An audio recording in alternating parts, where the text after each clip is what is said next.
আজকের breaking news, বাংলাদেশের mafia king রাশেদকে তার গ্যাংয়ের কোলিডররা তার সাথে বেইমানি করে হত্যা করেছে। যে মাফিয়া কিং কখনো মানুষের খারাপ চায়নি, অথচ সে আজ মৃত। গরিবদের মাফ গরিবদের মাসিয়া ছিল সে। বাংলাদেশের মাফিয়া কিং এর বাইরের দেশগুলো যেমন Pakistan, Thailand, Singapore, Malaysia, Dubai, Russia ইত্যাদি দেশের মাফিয়ারা বাংলাদেশে আসতে ভয় পেত।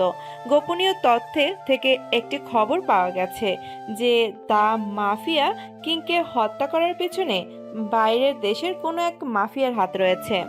এখন বাংলাদেশে আবার মাফিয়ার ক্রুরা মিলে সবার উপর অত্যাচার করবে, কিন্তু সবার মনে একটাই প্রশ্ন, যে মাফিয়া কিং তৈরি করলো তার ছেলে রাশেদকে।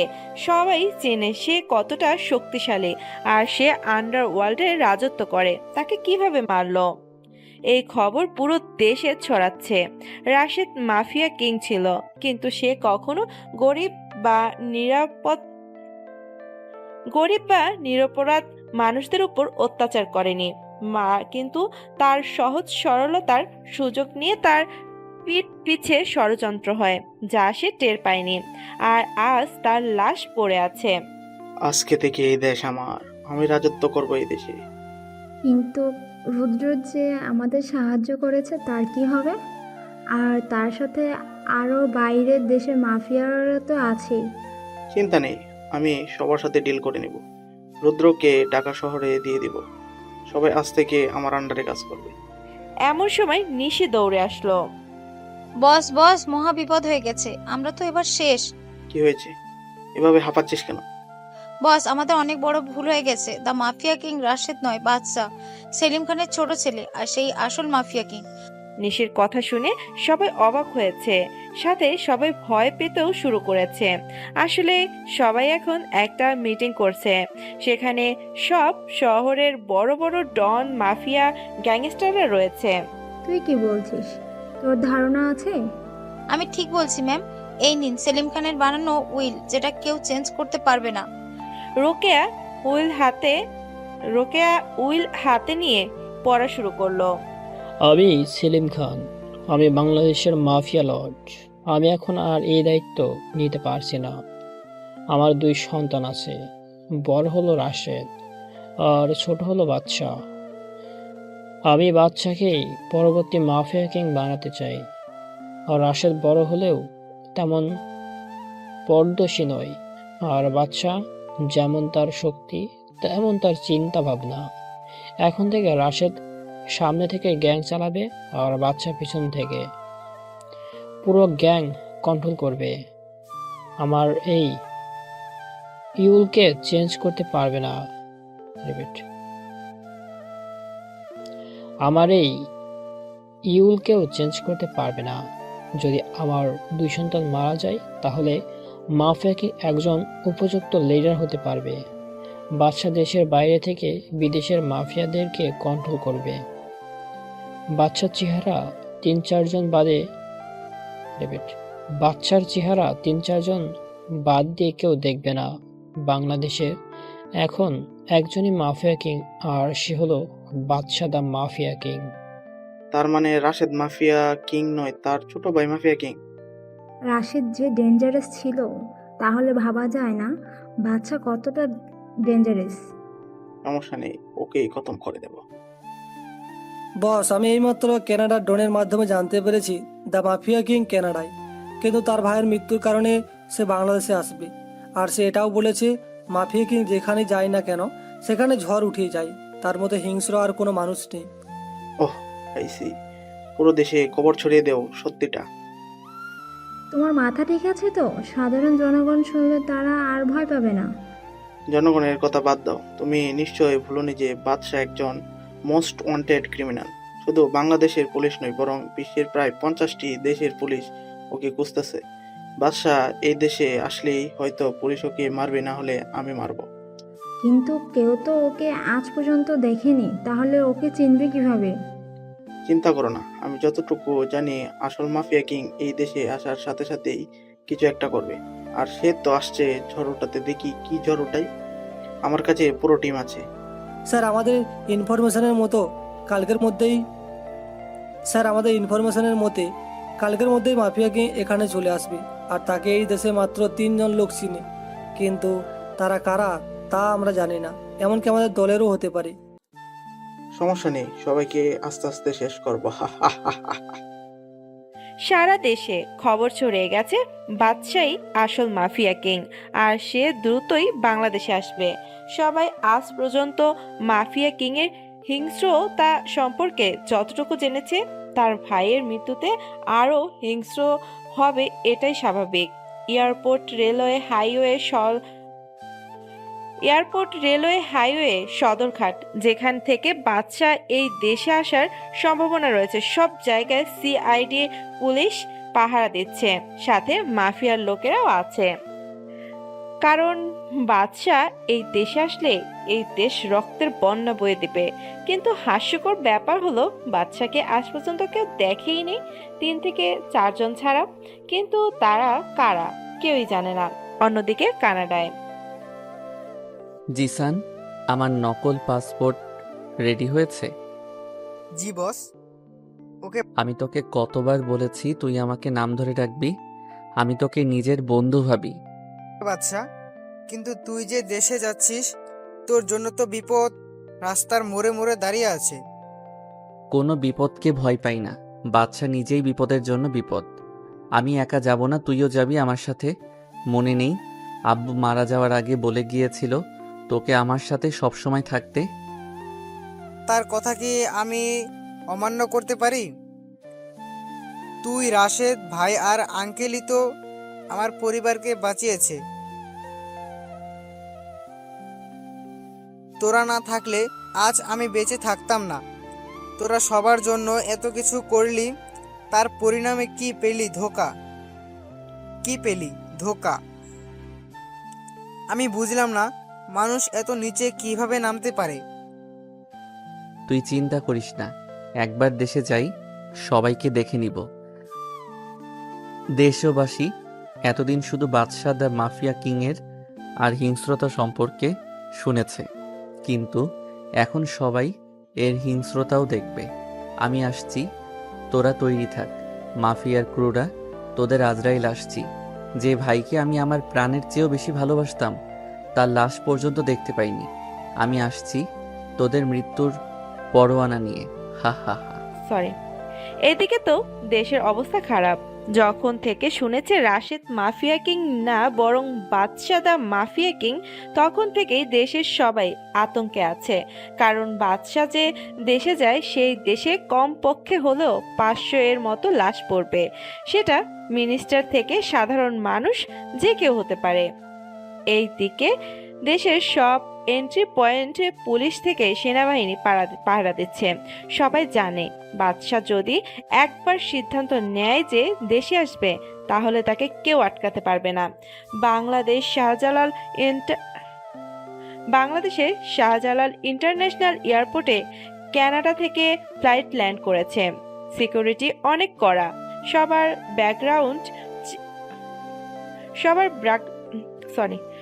ব্যাকগ্রাউন্ড চেক করে তারপর ছাড়া হচ্ছে সবাইকে। বাদশা আর জিসান ছদ্মবেশে দেশে আসলো।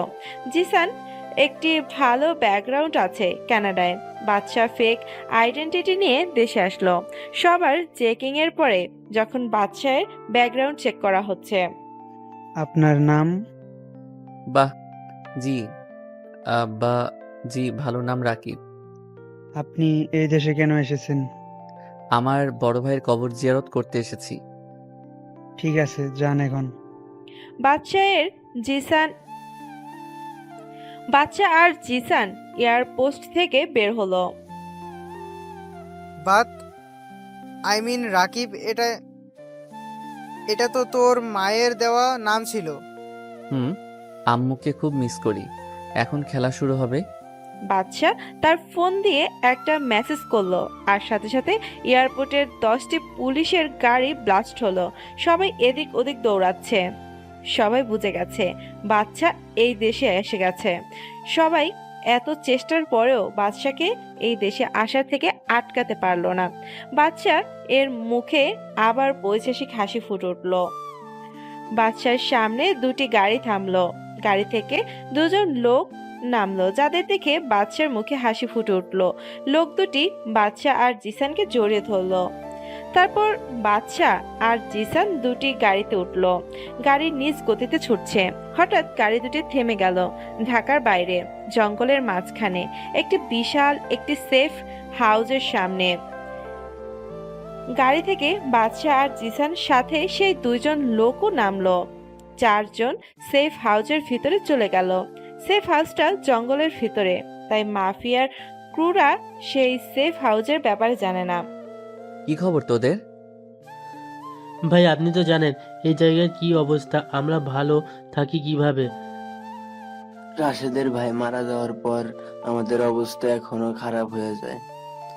মাফিয়ারা নিজেদের ইচ্ছা মতো কাজ করার শুরু করেছে। দেশের সাধারণ মানুষদের জীবন অনেক খারাপ হয়ে গেছে। রিপিট ভাই, ওর চেলাপেলারা বেশি। দীপ কোথায়? সে আসেনি? না রে, দ্বীপ আসে নাই। তুই তো জানোস তারা আমাদের সাথে দেখা করার কতটা রিস্কের কাজ। দ্বীপ আমাদের সাথে ঠিক সময়ে দেখা করে নেবে। তোরা চিন্তা করিস না, আমি যখন এসে গেছি তখন আর কারো চিন্তা করার প্রয়োজন নেই। এখন বল, আমার ভাইয়াকে কারা কারা মেরেছে? প্রত্যেককে এমনভাবে মারবো যে সাধারণ মানুষদের আত্মা পর্যন্ত কেঁপে উঠবে। ভাই এই দেখেন। বলে ল্যাপটপে একটা পেন ড্রাইভ কানেক্ট করলো। তারপর একের পর এক ছবি দেখাতে শুরু করলো।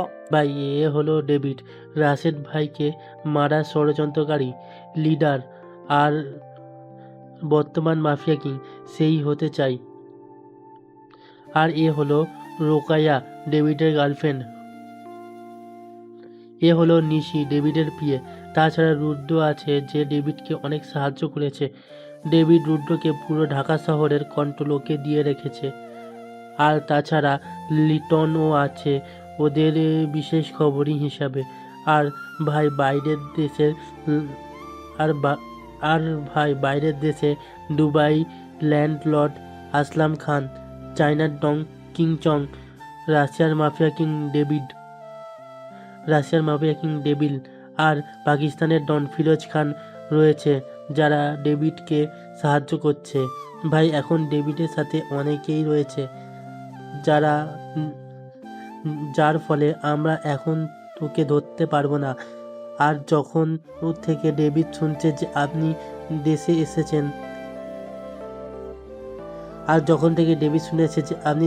এসে পড়েছেন, তখন থেকেই সে আন্ডারগ্রাউন্ড হয়ে গেছে। নো প্রবলেম, একে একে সবাইকে মারবো। এখন একটা ধামাকা করতে হবে, ওদের বুঝিয়ে দিতে হবে যে বাদশাহ the mafia king is not a easy person. তাদের এমন অবস্থা করব যে তারা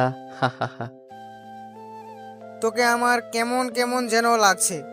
রাশেদ ভাইয়ার মৃত্যুতে তোর চোখে থেকে পানি পড়েনি, আর এখন তোর মুখে হাসি লেগে আছে। রাশেদ ভাই আমাদের কত উপকার করেছে যে তো তার মৃত্যুর খবর এখনো আমাদের চোখের সামনে ভাসছে। তাহলে ভেবে দেখ, ভাইয়া আমার আপন ছিল, তার মৃত্যুতে আমি কত কষ্ট পেয়েছি। আমার চোখের পানি এখন শুকিয়ে গেছে রে। এখন সেই পানি শুকিয়ে আগুনে পরিণত হয়ে গেছে। আমার বুকের ভিতরে প্রতিশোধের আগুন দাউ দাউ করে জ্বলছে। বাদ দে, এখন বল তোর নেক্সট প্ল্যান কি? আমার এখন রুদ্রর কাছে যাওয়া প্রয়োজন। তুই পাগল হলি নাকি? রুদ্র এখন ঢাকা শহরের কিং। রুদ্র কোথায় থাকে তার চেলাপেলারাই জানে। রুদ্র কোথায় থাকে তার চেলাপেলারা ছাড়া কেউই জানে না। আর তুই যদি বাদশাহ দা মাফিয়া কিং এর পরিচয় নিয়ে যাস তাহলে কি হবে ভেবে দেখেছিস? রাহুল আর সাব্বির রুদ্রর চেলাপোলাদের কোথায় পাবো? ভাগী কলেজে বা ভার্সিটির ছাত্রছাত্রী। আপনি ঢাকায় ভার্সিটিতে গেলে ওদের দেখার পাবেন। সেখানেই রোদ্রুপ চেলাপেলারা বেশি আছে। আর সেখানে কোনো ঝামেলা হলে রোদ্রুপই আগে গিয়ে পৌঁছায়। ও তাই নাকি? তাহলে তো খেলা এবার জমে উঠবে। বলেই নিজের রুমে চলে গেল। রাহুল, সাব্বির আর জিসান বাদশা এর কথা কিছু বুঝতে পারল না। বাদশা কখন কি করে সেটা আজ পর্যন্ত কেউই ভাবতে পারেনি। পরের দিন সকালবেলা আমি ঢাকা যাব, তোরা ব্যবস্থা কর। বাদশার কথা শুনে সবাই বাসার দিকে তাকিয়ে আছে। কিন্তু ভাই ঢাকায় কি আপনি কি করবেন? সেটা তোদের না ভাবলেও চলবে। আমরা কেন ভাববো না? আমরা কেন ভাববো না? তুই আমাদের একমাত্র আপনজন। তোর কিছু হয়ে গেলে আমরা কি নিয়ে বাঁচবো রে? তুই যা প্ল্যান করবি তাতে আমরা তোর সাথে থাকবো, ব্যাস। বাদশা বুঝে গেল যে জিসান রেগে গেছে, তাই আর কথা বাড়ালো না। আপনারা নিশ্চয়ই ভাবছেন যে বাদশা কে, জিসান কিভাবে অর্ডার করতে পারলো? আসলে বাদশা আর জিসান বন্ধুর মতো সম্পর্ক। আর রাহুল এবং সাব্বির হলো বাদশার কাছের লোক, যারা কখনো বাদশার জন্য নিজেদের জীবন দিতেও। চারজন মিলে ঢাকা শহরে গেল। সেখানে দ্বীপের একটা ফ্ল্যাটে গেল। দ্বীপ হলো সাব্বির আর রাহুলের মতো বাসার কাছের লোক। দ্বীপ বাংলাদেশের একজন মন্ত্রী প্লাস মাফিয়ার কলিডার, কিন্তু ডেভিড জানেন না যে দ্বীপ বাদশার হয়ে কাজ করে। দ্বীপ এখনো বাদশার সাথে দেখা করে নাই।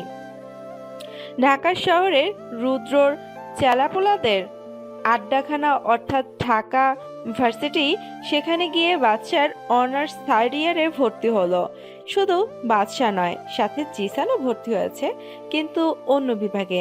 রাহুল আর সাব্বিরকে সবাই চিনে, আর কারণ তারাও মাফিয়ার স্পেশাল মেম্বারদের লিডার। পরের দিন বাদশা ছদ্মবেশ ধরে অর্থাৎ একটি পুরাতন টি শার্ট আর প্যান্ট পরেছে, আর তার চুলগুলো তেল দিয়ে শুয়ে রেখেছে। বাদশাকে দেখতে একেবারে খ্যাত খ্যাত লাগছে। বাদশা জিসানকে ভালোভাবেই যেতে বলল। জিসান ভার্সিটিতে চলে গেল, আর বাদশা যাচ্ছে আর তার ছদ্মবেশে। তাকে দেখে মনে হচ্ছে ঋত্বিক রোশন হিরো আলমের গেট আপে যাচ্ছে। তবে যাই হোক, এখন গল্পে আসা যাক। বাদশা ভার্সিটিতে পৌঁছে গেল। সে ভেতরে গিয়ে দেখলো চারদিকেই গুন্ডা টাইপের ছেলে মেয়েরা ভরা। তবে যারা ভালো ছেলে মেয়ে তারা র্যাগিং এর শিকার হচ্ছে। বাদশা জানে যে তাকেও র্যাগিং এর শিকার হতে হবে, এবং তাই হলো। হঠাৎ পেছন থেকে কেউ ডাক দিল, ওই ক্ষেত, এদিকে আয়। বাদশা পেছনে তাকিয়ে দেখলো একটা বখাটের গ্রুপ ডাকছে তাকে। আমি যা চেয়েছিলাম তাই হলো, এবার খেলা শুরু হবে। এই বয়রা, আমাদের কথা কি কানে ঢুকে না নাকি? জি ভাই, শুনেছি। তাহলে দাঁড়িয়েছিলি কেন? আমি ভেবেছিলাম যে আপনি কাকে ডাকছেন, কারণ ভার্সিটিতে আমার আজকেই প্রথম দিন। আমি তো কাউকে চিনি না এই ভার্সিটিতে। তুই ছাড়া কি আর কেউ খ্যাত আছে নাকি এই ভার্সিটিতে? আরে মাহিন থাম এবার। তোর নাম কি রে? ভাই রাকিব। তা ভাই রাকিব, কি খবর তোমার? ভালো আছো তো? না ভাই, আমি কোনো ভাই না। আমি তো আপনাদের ভাই বলেছিলাম, আপনারাই তো ভুল বুঝলেন। মাহিম কোনো কথা না বলে বাদশার গালে দুটো থাপ্পড় দিল, ঠাস ঠাস করে। বাদশার রাগে পুরো শরীর ফেটে যাচ্ছে। সে তার হাত মুঠো করে রেখেছে। বখাটেরা তো জানে না বাদশা চাইলে ওদের মারতেও 2 মিনিটও কম সময় লাগবে। ওই শালা, তুই কোন এলাকার বাইরে? তোর কত বড় সাহস তুই আমাদের মুখের উপর কথা বলিস? তোকে তো আমি আজকেই মেরে ফেলবো। রে দোস্ত থাম এবার। আর তুই শোন, ওই যে একটা মেয়ে দেখছিস, সেই মেয়েটাকে গিয়ে এই চিঠিটা দিয়ে আসবি। ভাই, এই চিঠিতে কি আছে? শোন, বেশি কথা বলবি না। এবার মাহিমের রাগ উঠে গেলে আমিও ওকে থামাতে পারবো না। বাদশার কোনো কথা না বলে চিঠিটা হাতে নিয়ে মেয়েটার কাছে গেল। মেয়েটা দেখতে সুন্দরীদের কাতারেই পড়ে, কিন্তু বাদশার এইসব বিষয়ে কোনো ফিলিংস নেই। আপু, এই কাগজটা নেন। কে তুই? আর এই কাগজে কি আছে? আপনি দেখে নেন। মেয়েটি কাগজটি নিয়ে পুরোটা পড়ে রাগে ফুসফুস করছে, আর সাথে সাথে বাদশাকে ঠাস করে গালে থাপ্পড় বসিয়ে দিল। বাদশা এটা আশা করেনি যে এবারও তাকে থাপ্পড় খেতে হবে। বাচ্চা বুঝে গেল যে ওই চিঠিতে এমন কিছু আছে যার কারণে মেয়েটা রেগে গেছে। শালা ফকিনীর বাচ্চা, তোর সাহস কিভাবে হয় রে আমার সাথে রুম ডেট করার প্রস্তাব নিয়ে আসতে? বাসা পেছনে তাকিয়ে দেখলো বখাটের কেউ নেই, সবাই যেন মিস্টার ইন্ডিয়া হয়ে গেছে। আপু আসলে আমি কিছুই করিনি, আমি র্যাগিংয়ের শিকার হয়েছি। আর এই কাগজে কি লেখা আছে আমি কিছুই জানতাম না। মিথ্যা কথা বলার জায়গা পাস না? আহা মিলি, ছাড় না। তুই তো জানিস এই ভার্সিটির কি অবস্থা, আর ছেলেটিকে দেখতে সহজ সরল লাগছে। এই জীবনে তোকে এরকম প্রস্তাব দিতে কখনো সাহস পাবে না। তুই ঠিক বলেছিস কিয়া, এরকম খ্যাত মার্কা ছেলে তো রুম ডেটের মানেই জানে না। এই, তোর নাম কি রে? রাকিব। তোমাকে দেখে তো মনে হচ্ছে এই ভার্সিটিতে প্রথম দেখছি। কোন ইয়ারে তুমি? আমি এই ভার্সিটিতে 3rd ইয়ারে ট্রান্সফার হয়ে এসেছি। বাসার কথা শুনে সবাই হাঁ করে তাকিয়ে আছে। মিলি, এ তো আমাদেরই ক্লাসমেট। আচ্ছা, আমাকে কি 3rd ইয়ারের ক্লাসরুম দেখিয়ে দিবেন? তুমি সোজা গিয়ে ডানের ক্লাসরুমে ঢুকবে। জি, ধন্যবাদ বলার জন্য। বাসার ক্লাসরুমে গিয়ে প্রবেশ করলো। ক্লাসের সবাই ওর দিকে হাঁ করে তাকিয়ে আছে, যেন ক্লাসরুমে কোনো ভূত ঢুকেছে। বাচ্চা একেবারে পেছনের বেঞ্চে গিয়ে বসলো। ক্লাসে স্যার আসার পর সবাই রুমে গিয়ে ঢুকলো। কেয়া আর মিলিও আসলো। বাচ্চা অবাক হলো তখন। সেই বখাটেদের গ্রুপ ক্লাসে গেল, আর বখাটেরাও বাচ্চাকে দেখেও অবাকের শীর্ষে গিয়ে পড়ল। ক্লাসে স্যার আসলো, এসে বাচ্চাকে দেখে প্রশ্ন করলো, এই ছেলে তুমি কে আর এই ক্লাসরুমে কি করো? বাসাকে কিছু না বলতে দিয়ে মাহিম বলল, স্যার, আমার মনে হয় ওই এই ক্লাসে ভুল করে ঢুকে পড়েছে। কি? না স্যার, আমি এই ক্লাসেরই স্টুডেন্ট। আমার নাম রাকিব হাসান রাজ। আমি অন্য ভার্সিটি থেকে ট্রান্সফার হয়ে এসেছি। তাই এইভাবে খ্যাত হয়ে সেজে এসেছো কেন? স্যার আসলে সবার মতো স্টাইলিশ জামা কাপড় পরে ফ্যাশন করার সময় আমার নেই। আমি এখানে পড়ালেখা করতে এসেছি। তোমার কথা আমার ভালো লেগেছে, কিন্তু হয়তো ক্লাসের অনেকেরই তোমার কথা ভালো লাগেনি, তাই সাবধানে থেকো। স্যারের কথায় বাচ্চা খুব ভালো করে বুঝতে পারলো, কারণ মাহিমের টিম আর অনেক মেয়েরাই বাসার কথা শুনে রাগে ফুসফুস করছে। ক্লাস শেষে বাচ্চা ক্লাসরুম থেকে বের হলো। ক্যাম্পাসের গেটের সামনে জিসানকেও দেখা যাচ্ছে। বাসা যখন জিসানের কাছে যাবে, তখন মাহিম অ্যান্ড গ্যাং বাচ্চার কাছে আসলো। রে, তোর তো দেখি জবান বেশি চলে। তুই একাই ভার্সিটিতে পড়তে আসিস, আর আমরা কি ঘাস কাটতে আসি? সেটা তোমরাই জানো। কিরে, তুই আমাদের তুমি করে কেন বললি? আমরা একই ক্লাসে, তাহলে তো তুমি করেই বলবো। তোর দেখি মুখ বেশি চলে। এখন আমাকে যেতে দাও। বলেই বাচ্চা হাঁটা শুরু করলো। মাহিম একটা হকি স্টিক দিয়ে বাচ্চার পিঠে একটা বাড়ি মারলো। হকি স্টিকটা ভেঙে গেল, আর বাচ্চা কিছুটা সামনের দিকে ঝুঁকে পড়ল। এই ঘটনা দেখে সবাই বাচ্চার দিকে তাকিয়ে আছে। হকি স্টিক ভেঙে গেল, অথচ বাচ্চা সোজা হয়ে দাঁড়িয়ে আছে। তারা তো আর জানে না বাচ্চার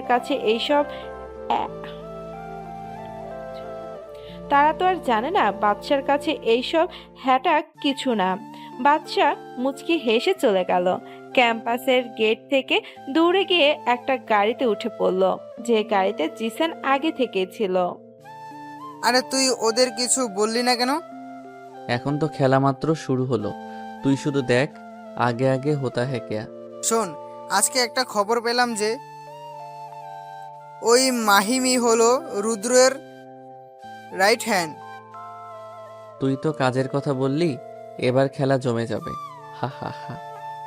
গাড়ি গিয়ে তাদের ফ্ল্যাটের সামনে গিয়ে থামলো। ভাই, এমন একটা খবর পেয়েছি যেটা আমাদের জন্য অনেক লাভজনক। কি সেই খবর? খবরটা শোনার জন্য তো সবাই নেক্সট পর্বের জন্য অপেক্ষা করতে হবে।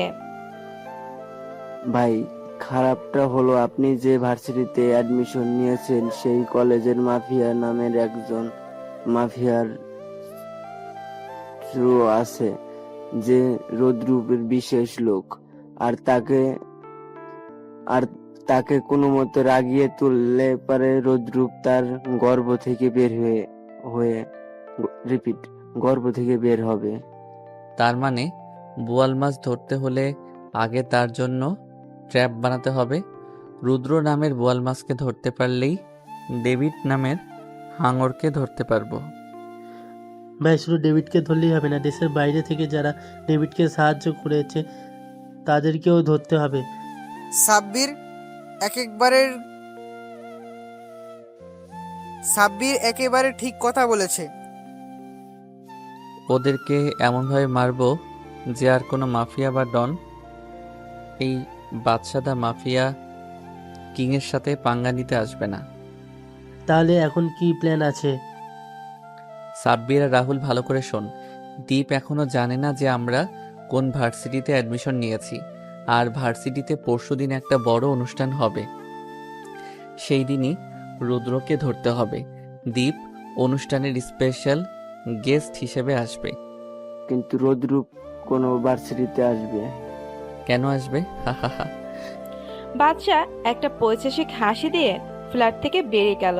সাব্বির, রাহুল আর জিসান একই অবস্থায় বসে আছে। তারা জানে বাচ্চার এই হাসির কারণ অবশ্য কোনো ভয়ঙ্কর কিছুর লক্ষণ। কারো তো কপালে আজকে মৃত্যু লেখা আছে, কিন্তু সেটা কে? রাত 8টার দিকে বাচ্চা আবার ফ্ল্যাটে আসলো। বাচ্চা ভেতরে ঢুকে দেখে তার জন্য সবাই বসে আছে।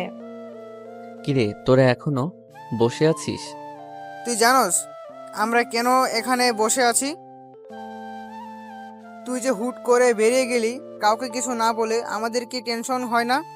কুল ডাউন গাইস, কালকে সকালেই বুঝতে পারবি আমার মাস্টার প্ল্যান।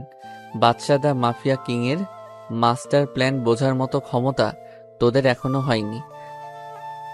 কেউ আর কোনো কথা বলল না। সবাই জানে বাচ্চা এখন কিছুই বলবে না। সকালবেলা জিসান, সাব্বির, কোথায় তোরা? তাড়াতাড়ি এসে দেখ কি হয়েছে। কি সকালবেলা গরুর মতো চিল্লাচিল্লি করস কে? টিভিতে দেখ কি হচ্ছে।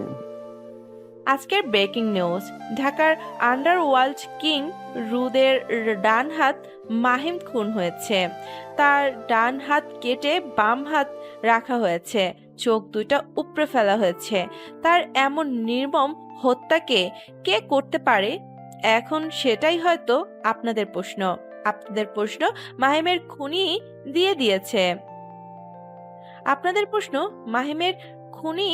দিয়েছে। মাহিমের গায়ে চাকু দিয়ে লেখা হয়েছে, nobody can find me Rudra, I challenge you, if you have guys then come in the varsity and find me, I am always ready. কে এভাবে লিখতে পারে? এখন সেটাই হলো প্রশ্ন। সবাই এই নিউজ দেখে বাদশার দিকে তাকালো। জিসানরা নিউজ দেখতে দেখতে বাদশাও ঘুম থেকে উঠে গেছে। রাহুল, কি হয়েছে? বাচ্চা, তুই কি খুন করেছিস? ভাই ছাড়া এরকম হিংস্রভাবে কে খুন করবে? ভাই আমাদের একবার বলতে পারবেন? ভাই আমাদের একবার বলতে পারতেন, আমরাও খেয়াল করতাম। ভাই একবার বলতে পারতেন, আমরাও খেলা খতম করে দিতাম। আপনি এত কষ্ট করলেন কেন? তোদের এতজনের প্রশ্ন উত্তর দিতে পারবো না, কিন্তু একটা কথাই বলবো যে বাদশাস ডেথ গেম ইজ অন। অন্যদিকে আমার মনে হয় মাহিমের কোন বাদশাহী করেছে। ভাই আমি পুরোপুরিভাবে শিওর যে এই খুন বাদশাই করেছে, আর একবার আমাকে করবে। আহ, রুদ্র এত ভয় পাচ্ছ কেন? আমরা তো আছি নাকি? আর আমার মনে হয় না বাচ্চা এই ভুলটা করবে, কারণ যে মাহিমকে মেরেছে সে রুদ্রের ওপর চ্যালেঞ্জ বুট করেছে যে ভার্সিটিতে রুদ্র ওই খনিকে খুঁজে পাবে। আর রুদ্রের হাতে যদি ওই খনি পড়ে তাহলে কি আর সে বেঁচে ফিরতে পারবে? ম্যাম আপনি মনে হয় ভুল যাচ্ছেন যে বাদশাকে কেউ আজ পর্যন্ত দেখেননি। তাহলে কিভাবে বুঝবেন যে বাদশাই মাহিমের খুন? তাহলে কিভাবে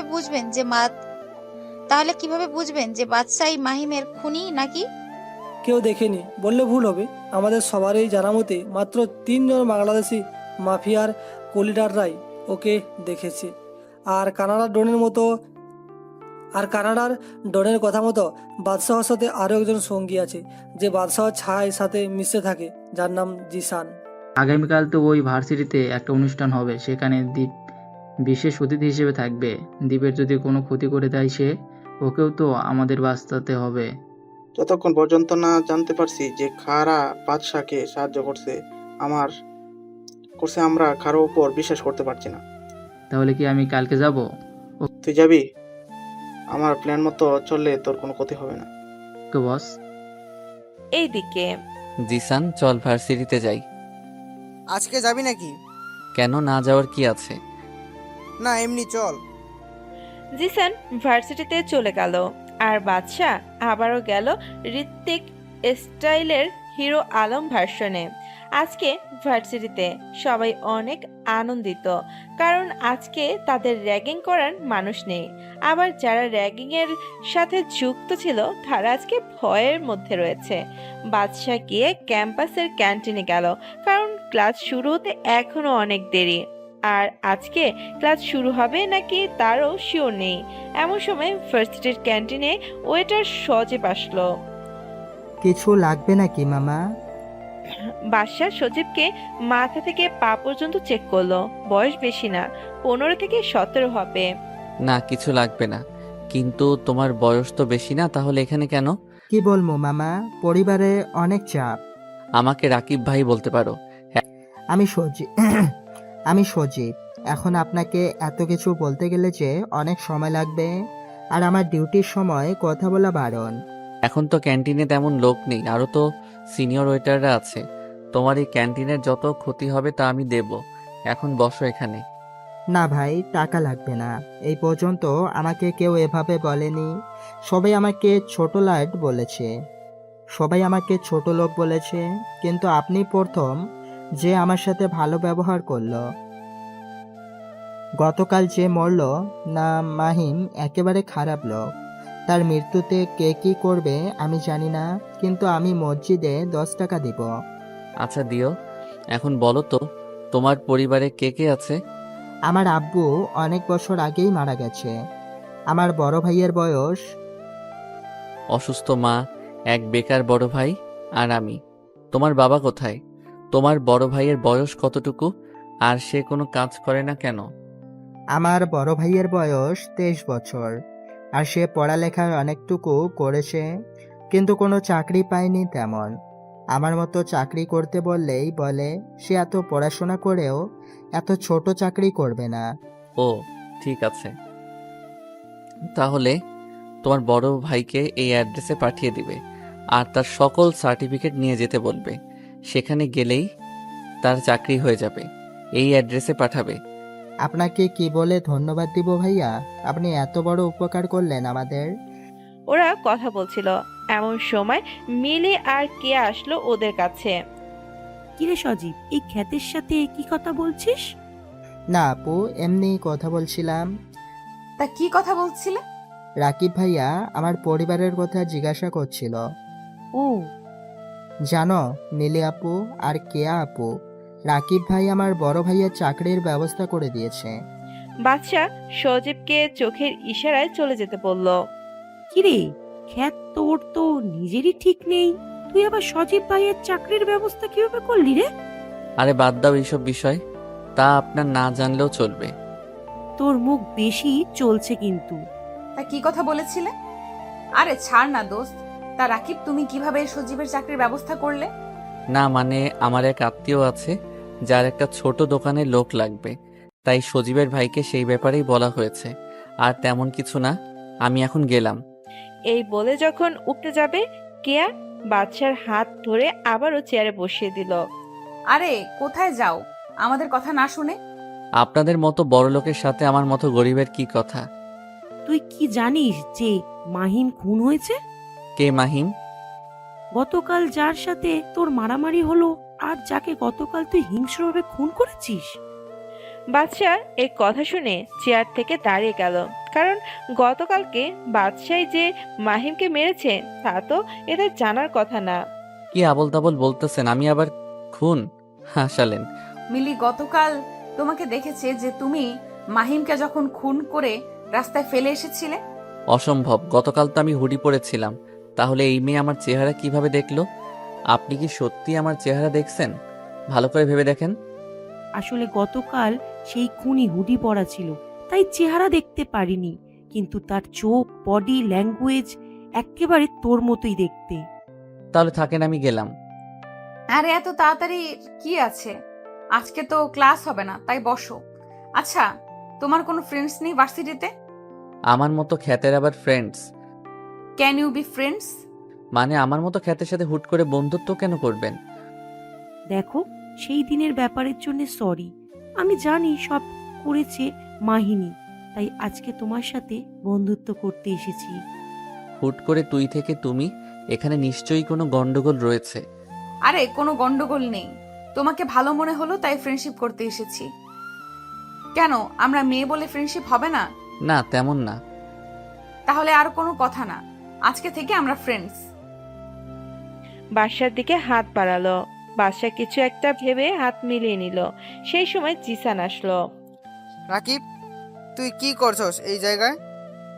বাদশা জিসানকে চোখের ইশারায় বলে দিল চুপ থাকতে, কারণ জিসান আর বাদশা যে একে অপরকে চিনে এটা কেউই জানতে না পারে। জিসান, তুমি কি রাকিবকে চেনো নাকি?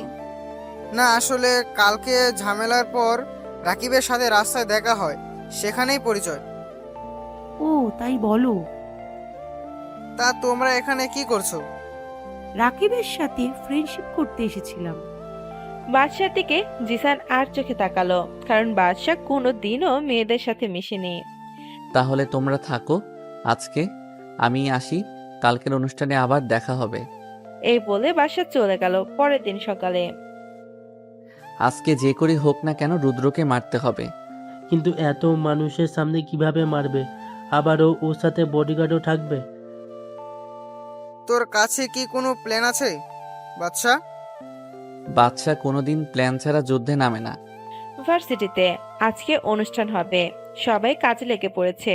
বাদশা জিসানের সাথে আজকে রাহুল আর সাব্বির এসেছে। একটু পর অনুষ্ঠান আস্তে আস্তে শুরু হতে লাগলো।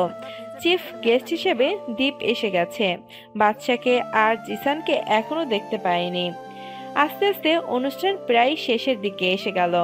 এমন সময় ভার্সিটিতে প্রায় 30টারও মতো বাইক আর একটা বড় গাড়ি আসলো। সবাই বুঝে গেল যে রুদ্র এসে গেছে। রুদ্রকে সবাই ভয় পায়। রুদ্র গাড়ি থেকে নামলো। কিরে বাদশা, তুই কোথায়? তুই না বলেছিলি যে ভার্সিটিতে আসলে আমার সামনে আসবি? আমি তোর চ্যালেঞ্জ অ্যাকসেপ্ট করছি, সাহস থাকলে সামনে আয়। রুদ্র, কি হচ্ছে এইসব? বাদশা এখানে কিভাবে আসবে? তুই জানোস না বলে কথাটা বললি। বাদশা আমাকে চ্যালেঞ্জ করেছিল যে এই ভার্সিটিতে ওকে পাবো। দীপ পুরো ভার্সিটিটা একবার পুরোটা দেখে নিল। দীপ দেখলো দূরে সাব্বির আর রাহুল দাঁড়িয়ে আছে। দীপ বুঝে গেল রুদ্রের আজকে শেষ দিন। রুদ্রের মোবাইলে একটা মেসেজ এলো যে সাহস থাকলে ভার্সিটির শেষের দিকের ঘরে যেতে, তাও আবার একা একা। রুদ্রের ইগোতে লাগলো কথাটা। রুদ্র সবাইকে ওখানে রেখে একা একা চলে গেল। রুদ্র সেইখানে গিয়ে দেখলো একটা রুম আছে। রুদ্র সেই রুমের ভেতরে প্রবেশ করলো। রুদ্র দেখলো রুমে কেউ নেই। রুদ্রের পিছু পিছু ওর লোকের সাথে দীপ আর ভার্সিটির ছেলেরাও এলো। তারা রুমে গিয়ে দেখলো সেখানে রুদ্র নেই। রুদ্রকে আগেই বাচ্চা অজ্ঞান করে ভার্সিটির ক্লাসরুমে নিয়ে গেছে। কেউ ভাবতেই পারবে না যে রুদ্রকে বাচ্চা ক্লাসরুমে নিয়ে যাবে। রুদ্রের আস্তে আস্তে চোখ খুলছে। চোখ খুলে সে আশেপাশের পরিস্থিতি বোঝার চেষ্টা করছে। সে বোঝার চেষ্টা করছে যে সে এখানে কিভাবে আসলো। তার মনে পড়ে গেল সে যখন ওই রুমে গেল তখন একজন লোক মুখ বেঁধে তার ঘাড়ে এমনভাবে আঘাত করলো যে সে অজ্ঞান হয়ে যায়। তারপর তার আর কিছুই মনে নেই। রুদ্র এখন দুইটা বেঞ্চের সাথে বাঁধা আছে। রুদ্রের সামনে এখন একটা লোক দাঁড়িয়ে আছে। সে আর কেউ নয়, বাদশা। কিন্তু রুদ্র বাদশার মুখ দেখতে পারছে না, কারণ বাদশার মুখে মাস্ক পরে আছে। কে রে তুই? তোর মৃত্যু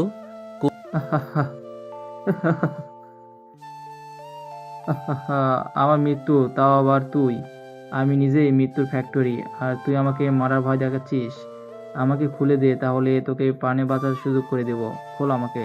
কুল কুল, এত গরম হওয়ার কিছু নেই।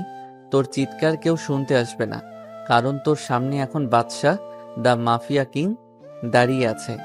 এই কথা শোনার পর রুদ্রের এই কথা শোনার পর রুদ্রের মুখ থেকে হাসিটা নিমিষেই মলিন হয়ে গেল।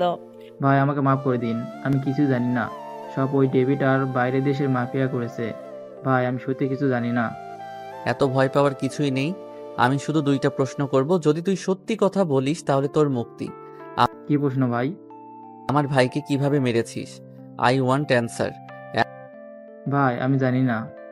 বাদশা বুঝে গেল যে কিভাবে রুদ্রের মুখ থেকে কথা বের করবে। কিছু একটা শয়তানি বুদ্ধি তার মাথায় আসলো, আর তার মুখে একটা হাসি ফুটে উঠল।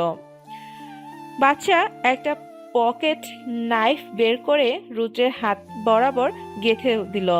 রুদ্র অসম্ভব ব্যথায় চিৎকার করতে লাগলো, কিন্তু কোনো লাভ নেই, কারণ এই ভার্সিটির পাশে আরো কয়েকটা ভার্সিটি আছে যারা আজকে জমিয়ে মজা করতেছে আর সাউন্ড স্পিকারে গান বাজাচ্ছে, যার আওয়াজ আমাদের ভার্সিটিতেও শোনা যাচ্ছে, এবং এই শব্দই যথেষ্ট বাদশার জন্য।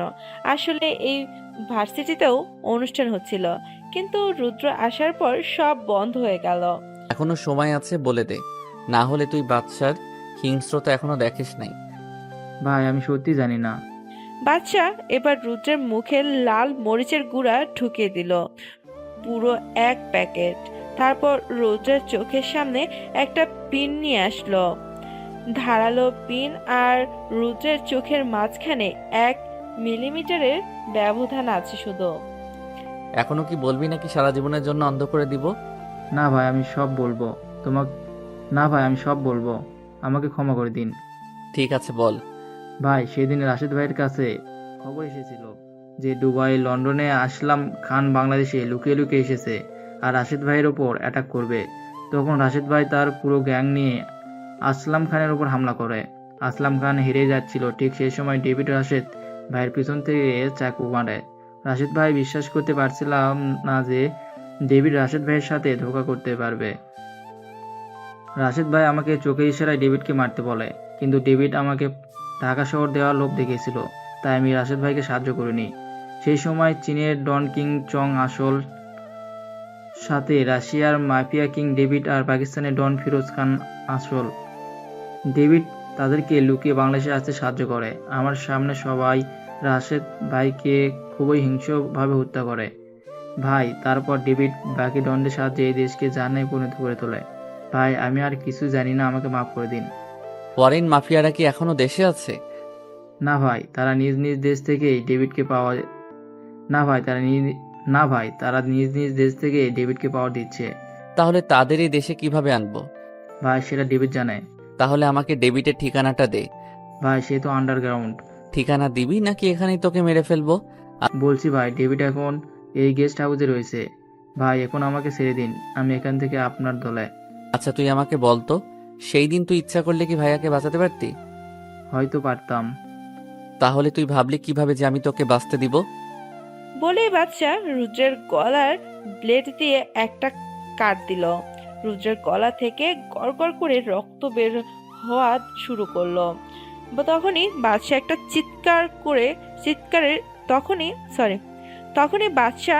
চিৎকারের শব্দ পেল। বাদশা পেছনে তাকিয়ে দেখলো কিয়া চিৎকার দিয়েছে।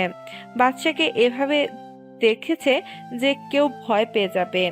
কিয়া রুম থেকে দৌড় দিল। বাদশা তার পেছনে দৌড়াতে লাগলো। কিয়া, আমার কথা শোনো। না, তুমি একটা খুনি। কিয়া দৌড়াতে দৌড়াতে একজনের সাথে ধাক্কা খেল। আর একটা কথা, বাদশা আর কিয়া ছিল বিল্ডিং এর টপ ফ্লোরে। কিয়া দেখলো তার সামনে তার বড় ভাই দাঁড়িয়ে আছে। ভাইয়া আমাকে বাঁচাও, আমার পেছনে একটা খুনি আসতেছে। কোথায় সে? তুই আমার সাথে আয়। বলেই কিয়ার ভাই তার পকেট থেকে একটা রিভলভার বের করে সামনে হাঁটতে লাগলো। আর সেই সময় বাদশার সামনে আসলো কিয়া আর কিয়ার ভাইয়ের। ভাইয়া, এটাই সেই খুনি। আমাদের ক্লাসরুমে একজনকে খুন করে এসেছে, এখন আমাকেও মেরে ফেলবে।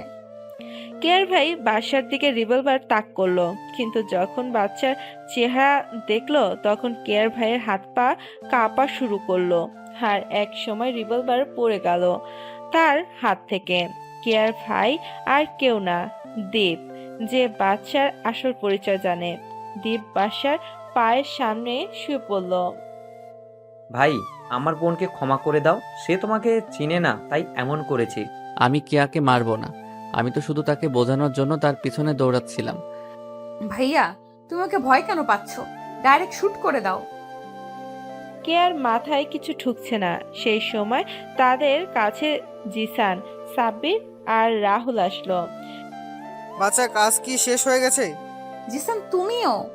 জিসান একবার কেয়ার দিকে তাকিয়ে আবার বাসার দিকে তাকালো। সাব্বির রুদ্রের লাশ ক্লাসরুমে পড়ে রয়েছে, শাপলা চত্বরে ঝুলিয়ে দিবি। ওকে ভাই। কেয়া আর কোনো কেয়া আর কোনো চাপ নিতে পারেনি, তাই কেয়া সেন্সলেস হয়ে যায়। হাইপার হওয়ার কিছুই নেই, কেয়া মাথায় এত প্রেশার নিতে পারেনি তাই সেন্সলেস হয়ে গেছে।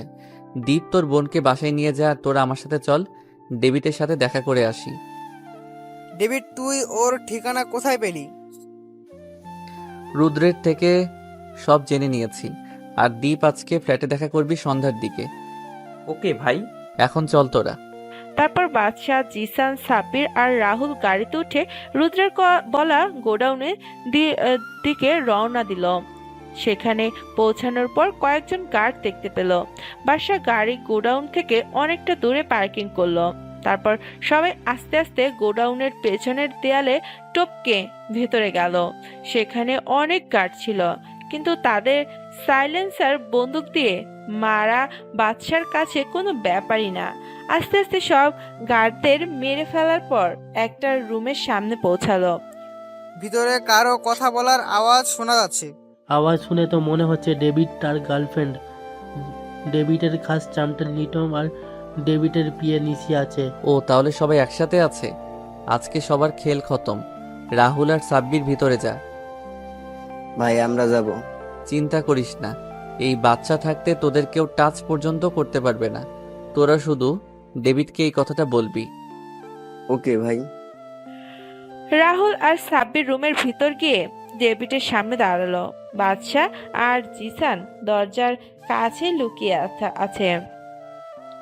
কিরে, তোরা এখানে? তোদের তো এই হাইড আউটের ব্যাপারে বলিনি, তোরা কিভাবে এই জায়গায় আসলি? আসলে রুদ্র ভাই আমাদের আপনার ঠিকানা বলেছিল। তা রুদ্র কোথায়? রুদ্রকে তো আমি বাদশাকে মারতে পাঠিয়েছিলাম। কি? আসলে রোদ্রুপ ভাই আর বেঁচে নেই। বাদশা ওকেও মেরে ফেলছে? তা তোরা কি আমাকে এই খবর শোনানোর জন্য আসলি? রিপিট। না ভাই, আমরা একজনকে আপনার সাথে দেখা করতে এনেছি। কে সে? আমি। কে রে তুই? তোদের আজরাইল, বাদশাহ দ্য মাফিয়া কিং। বলেই বাদশা ডেভিডের দিকে বন্দুক তাক করে গুলি ছুড়ল, কিন্তু ডেভিড লিটনকে তার সামনে নিয়ে আসলো, তাই গুলিটা লিটনের লাগে। বাদশা যেহেতু দূরে ছিল তাই বুলেট লিটনের শরীর ভেদ করতে পারেনি। নিশি আর রোকেয়া ফায়ারিং করা শুরু করে। আবার ওইদিকে বাদশাহ, জিসান, সাব্বির আর রাহুলও ফায়ারিং করা শুরু করে। যেহেতু বাদশাহ হুট করে হামলা করে তাই ডেভিডরা কিছু করতে পারেনি। আর এদিকে রোকেয়ার গুলি লাগে আর সে নিচে পড়ে যায়। ডেভিড তাকে ওঠানোর চেষ্টা করে, কিন্তু এদিকে বুলেটের তুফান চলছে, তাই রোকেয়াকে রেখে নিশি আর ডেভিড পেছনের দরজা দিয়ে বের হয়ে যায়। রাহুল আর সাব্বির ওদের পিছু নিতে গেলে বাদশা ওদের থামায়। কি হলো ভাই, আমাদের আটকালেন কেন? ডেভিডের পিছু করতে হবে না। কেন ভাই, ডেভিড তো পালিয়ে গেল। মানে? বাদশা জোরে জোরে হাসা শুরু করলো। সেটা কোনো সাধারণ হাসি ছিল না, বরং সেটা একটা পৈশাচিক হাসি ছিল। এই হাসির মানে বাদশার প্ল্যান কাজ করেছে। এখন শুধু খেলা হবে মৃত্যুর খেলা। তোর কথা তো আমি কিছুই বুঝতে পারছি না। ডেভিড তো বেরিয়ে গেল। আমি চেয়েছি বলে যেতে পেরেছে। মানেটা কি? তোর মাথায় কি চলছে আমি কিছুই বুঝতে পারছি না। বাচ্চার খেলা বাচ্চা আর আল্লাহ তাআলা বাদে কেউ বুঝতে পারে না। ভাই, তুই আমাদের বুঝিয়ে একটু বল। পরে বলবো, এখন রোকেয়াকে আমাদের সাথে নিয়ে আয়। সন্ধ্যায় এই দ্বীপের সাথে অনেক কথা আছে, আজকেই সব প্ল্যান তোদের সাথে শেয়ার করব। সবই তো বুঝলাম, কিন্তু এই ডাইনিকে আমাদের সাথে নিয়ে যাব কেন? মাঝে মাঝে ডাইনিরাও অনেক কাজের। এখনই সব মানে বুঝলে কি হবে? সন্ধ্যায় সবকিছু বলবো। আর এই রোকেয়াকে আমাদের সাথে নিয়ে আয়, এর চিকিৎসা করতে হবে। তারপর সবাই তাদের ফ্ল্যাটে পৌঁছে গেল। সন্ধ্যার দিকে দীপ ফ্ল্যাটের কাছে আসলো। আমাকে একবারও বললে না ভাই যে তোমরা সেই ভার্সিটিতে ভর্তি হয়েছো, তাহলে আমি সাহায্য করতে পারতাম। তোকে বললে তুইও ওদের মতো আমাকে আটকাতি যে এটা করা রিস্ক, ওটা করা রিস্ক। ও, তাহলে এই ব্যাপার। তা রোকেয়ার কি অবস্থা করেছো? ওকে ডাক্তার দেখে গিয়েছে, গুলি বের করা হয়েছে, এখন ঘুমের ঔষধ দেওয়া হয়েছে, প্লাস বিছানার সাথে হাত পা বাঁধা আছে। কিন্তু আমরা কেন ওকে বাঁচিয়ে রেখেছি তাই তো বুঝতে পারছি না। আর কেনই বা ডেভিডকে এভাবে পালিয়ে যেতে দিয়েছি। সব বলবো আজকে। আগে দীপ বল, কেয়া কি এখন ঠিক আছে? এখন ঠিক আছে, আমি ওকে সব বলে দিয়েছি আপনার ব্যাপারে, আমার ব্যাপারে। Are you out of your mind? তুই কি জানোস তুই কি করলি? এর ফলে আমরা কত বড় বিপদে পড়বো তুই ভাবতেও পারবি না। এখন যদি কেয়া কাউকে কিছু বলে দেয়?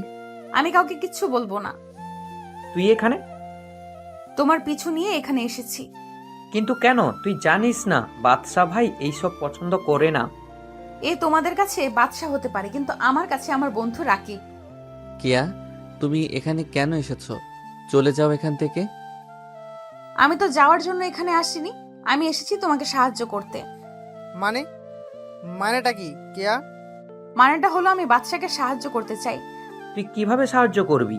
আমি জানি না, কিন্তু আমি সাহায্য করতে চাই। বাচ্চা, তুই কি চাস কেয়া এখানে থাকবে কি না? কেয়া আমাদের সাহায্য করতে পারবে? ভাই, কিন্তু কিভাবে? সেটা আস্তে আস্তে জানতে পারবি। ঠিক আছে, কিন্তু এখন বল, তুই ডেভিডকে কেন যেতে দিলি? এটা তো আগে বল। বাদশা আর রুদ্রের মধ্যে যা যা কথা হয়েছিল তা সব খুলে বলল। এইসবের সাথে ফরেইনার মাফিয়ারা আছে, এটা তো আমরা অনেক আগে থেকে জানি, কিন্তু এইসবের সাথে ডেভিডকে যেতে দেওয়ার বিষয়টা আমি বুঝতে পারছি না। আমি ইচ্ছা করলে সেখানে ডেভিডকে মারতে পারতাম, কিন্তু আমি তা করিনি। আমি সবাইকে একসাথে শাস্তি দিব। আমার ভাইয়ের মৃত্যুর প্রতিশোধ একসাথে নিব। আমি যদি ডেভিডকে মেরে ফেলতাম তাহলে ফরেইনার ডনদের আমি ধরতে পারতাম না, আর ডেভিডের মৃত্যুর পরে সবাই সতর্ক হয়ে যেত। এখন যেহেতু ডেভিড কোনো মতে বেঁচে গেছে, সে অবশ্যই আমাদের উপর অ্যাটাক করবে, আর তার জন্য তার ফরেইনার ডনদের সাহায্য অবশ্যই লাগবে। এখন শুধু তাদের এই দেশে আসার অপেক্ষা। সবই তো বুঝলাম, কিন্তু রোকেয়ার কি করবি? সে কিছু বলবে তার আগেই রোকেয়া আওয়াজ শুনতে পেল সবাই। মনে হয় রোকেয়া জ্ঞান ফিরছে। তাহলে এবার কি করব আমরা? এবার রোকেয়ার থেকে ডেভিড আর ফরেইনার ডনদের ব্যাপারে জানতে হবে। কিন্তু সে কি বলবে? এমনিতে বলবে না, 3rd ডিগ্রি দিতে হবে। না জিসান, আমার একটা নীতি আছে। আমি কোনো মেয়ের উপর হাত তুলি না, মারতে হলে এক গুলিতেই মেরে ফেলি। কেয়া, তুমি যদি আমাকে সাহায্য করতে চাও তাহলে তুমি রোকেয়ার থেকে সব ইনফরমেশন কালেক্ট করবে, আর এজন্য তোমার যা করা উচিত তাই করবে। ভাই, কেয়া কি পারবে? ওয়াই নট ব্রো, আমি অবশ্যই পারবো। এবার শুধু তোমরা দেখো এই কেয়ার খেলা। তারপর কেয়া রোকেয়ার রুমে গেল। বাদশা আর সবাই রুমের বাইরে সোফায় বসে আছে। হঠাৎ রোকেয়ার রুম থেকে রোকেয়ার চিৎকার শোনা গেল। ওর খেলা শুরু করে দিয়েছে।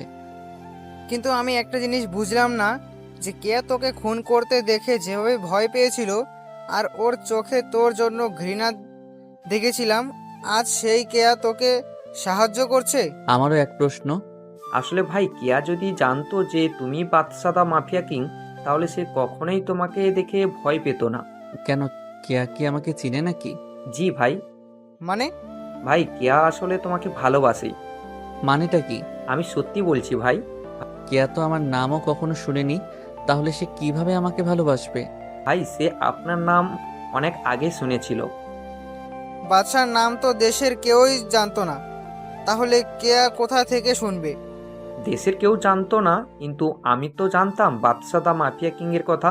আসলে আমি কি কাজ করি কেয়া হঠাৎ জেনে ফেলে, তাই আমি তাকে বলেছিলাম যে সব মাফিয়ারা খারাপ হয় না, কিছু কিছু মাফিয়া আছে যারা ভালো কাজ করে, দেশের মানুষদের সাহায্য করে, দেশকে রক্ষা করে, ঠিক বাদশা ভাইয়ের মতো।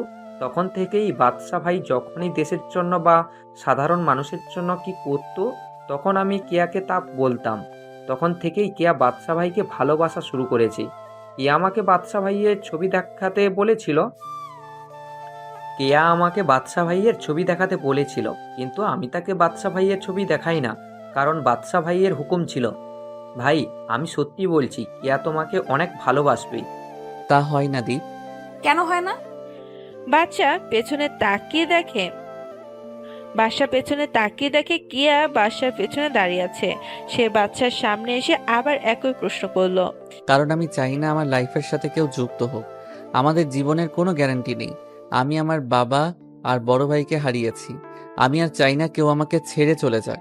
কিন্তু আমি তোমার জীবনের সাথে জড়াতে চাই। আমি তোমার জীবনের সাথে নিজের জীবন মিশিয়ে এক জীবন গড়তে চাই। ভাই আমি সত্যি বলছি, কেয়া তোমাকে অনেক ভালোবাসে। কেয়া এই সব কথা পরে হবে, এখন বলো, রোকেয়ার থেকে কিছু জানতে পেরেছিস? হ্যাঁ ভাইয়া, আমি জানতে পেরেছি যে ডেভিড এখন তার সুন্দরবনের ফরেস্ট গেস্ট হাউসে লুকিয়েছে। আমি আরো জানতে পেরেছি যে আজকে রাতে ফরেনার ডন আসবে সেই গেস্ট হাউসে। এই কথা শোনার পর বাদশা পৈশাচিকভাবে হাসা শুরু করে। এই হাসির মানে কিছু একটা হতে চলেছে। এখানে সবাই জানে এই হাসির মানে মৃত্যুর খেলা হবে আজকে। রোকেয়াকে শেষ করে দে আর সবাই রেডি হয়ে নে। আজকে রাতে খেলা হবে মৃত্যুর খেলা। সবাই সবার রুমে চলে গেল। দীপ জিসানের সাথে গেল কিন্তু প্ল্যানিং করতে। কেয়া তুমি কি জানো, যখন আমি প্রথম ভার্সিটিতে যাই তখন সবাই আমাকে খ্যাত বলে অত্যাচার শুরু করে, কিন্তু একমাত্র তুমি আমাকে সাহায্য করেছিলে। আমি তোমার ভিতরে একটা পিওর মন দেখতে পেয়েছিলাম। ধীরে ধীরে তোমাকে আমার ভালো লাগা শুরু করে। আমি জানি না সেটা ভালোবাসা কিনা, কিন্তু আজকের পর যদি আমি বেঁচে যাই তাহলে তোমাকে নিয়ে আমি ভাববো। আমার কথা কি একটু ভাবা যায় না? দেখা আমাদের হবে, এটা শিওর। দেখা যাবে। সবাই সবার সাথে রুমে চলে গেল। দীপ জিসানের সাথে গেল কিছু প্ল্যানিং করতে। বিকাল 4টার দিকে সবাই রেডি হয়ে গেল ফরেস্ট গেস্ট হাউসে যাওয়ার জন্য। সবাই কি রেডি হয়েছে? আমরাও রেডি। সব প্ল্যানিং ও করা হয়েছে। আমিও রেডি। না তুই কোথাও যাবি না। কিন্তু কেন? কারণ সেখানে বিপদ আছে। আমি কোনো বিপদকে ভয় পাই না। ইউ শুড আন্ডারস্ট্যান্ড, ডেথ সেখানে অনেক রিস্ক আছে। আমরা সেখানে গিয়ে জীবিত নাও ফিরে আসতে পারি। Don't care. ওকে আমার সাথে আসো। তারপর বাদশা কেয়াকে একটা রুমে নিয়ে যায়। তারপর কথা বলার অজুহাতে কেয়াকে রুমের ভিতর আটকে রাখে। বাদশা দরজা খোলো। সরি ফর দিস, কিন্তু আমরা যেখানে যাচ্ছি সেখান থেকে ফিরে নাও আসতে পারি। তাহলে আমাকে এখান থেকে বের করবে কে? এটা অটোমেটিক দরজা, 1 ঘন্টা পর ঠিকই দরজা আনলক হয়ে যাবে। তারপর বাদশা কেয়াকে কোনো কথা বলার সুযোগ না দিয়ে সবাইকে নিয়ে ফরেস্ট গেস্ট হাউসের দিকে রওনা দেয়। প্রায় 4 ঘন্টা পরে সবাই সেখানে পৌঁছে গেল। বাদশার গাড়ি গেস্ট হাউসের সামনে পৌঁছালো। ধানে এই গেস্ট হাউসের চারদিকে সিসিটিভি ক্যামেরা আছে। তাহলে আমরা ভিতরে যাব কিভাবে? চিন্তা করিস না, আমি সব ব্যবস্থা করে রাখছি। মানে হলো রাহুল সিসিটিভি মনিটরে সামনে যে সব গার্ড থেকে তাদের সবাইকে কিনা, মানে হলো ডেভিড সিসিটিভি মনিটরের সামনে যেসব গার্ড থাকে তাদের সবাইকে কিনে নিয়েছে বাদশাহ ভাইয়ের হুকুমতে।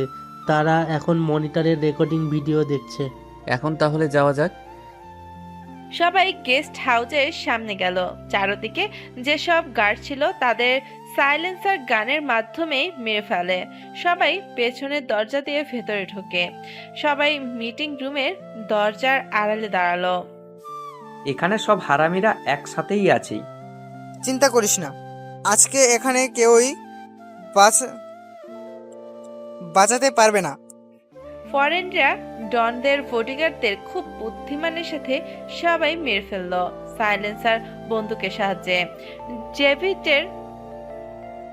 ডেভিডরা কিছু বোঝার আগেই বাদশাহ আর ওর টিম সবাই চারদিক দিয়ে ঘিরে ফেলে। তোরা এখানে? You and years death Badshah the mafia king. ওহে ইউ আর ফুলস, ওহে you are fools, you cleaned everybody already, now you all are finish. সবাই যখন কথা বলছিল তখন হঠাৎ ডেভিড গুলি করা শুরু করলো। বাদশা আর ওর টিম সবাই টেবিল, সোফা, আলমারির পেছনে লুকিয়ে ফায়ারিং করা শুরু করলো। ছোট্ট একটা রুম, তাই কেউ পালাতে পারেনি। বাদশার প্রথম গুলিটা পাকিস্তান ডনের লেগেছে, তারপর গুলিটা দুবাই ল্যান্ডলন্ডের লেগেছে।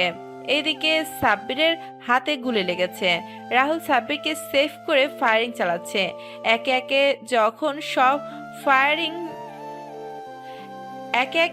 যখন সব ফরেনার ডন মারা গেল তখন শুধু ডেভিড বেঁচে আছে, আর সবাই গুলিও শেষ হয়ে গেছে।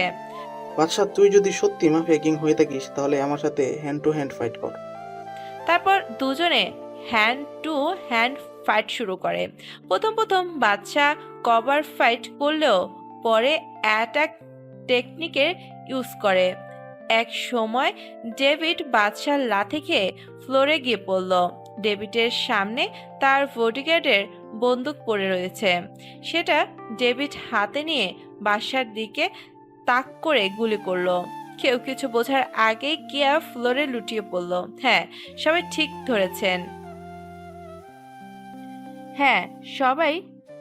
ধরেছেন। কেয়ার বুকে গুলিটা লেগেছে। আসলে কেয়া বাদশার সামনে গিয়ে দাঁড়ায় আর তার গুলিটা লেগে যায়। তোরা কেয়াকে সামলা। কথাটা বলে বাদশা তার ফ্লাইং এ ফিক দিয়ে ডেভিডের হাত থেকে বন্দুকটা ফেলে দেয়। তারপর বাদশা কুমফু স্টাইলে ডেভিডের গলায় আঘাত করে, ফলে তার গলার হাড় ভেঙে যায় আর অনবরত নাক আর মুখ দিয়ে রক্ত পড়া শুরু করে। ডেভিড ফ্লোরে হাঁটু গেড়ে বসে পড়ল।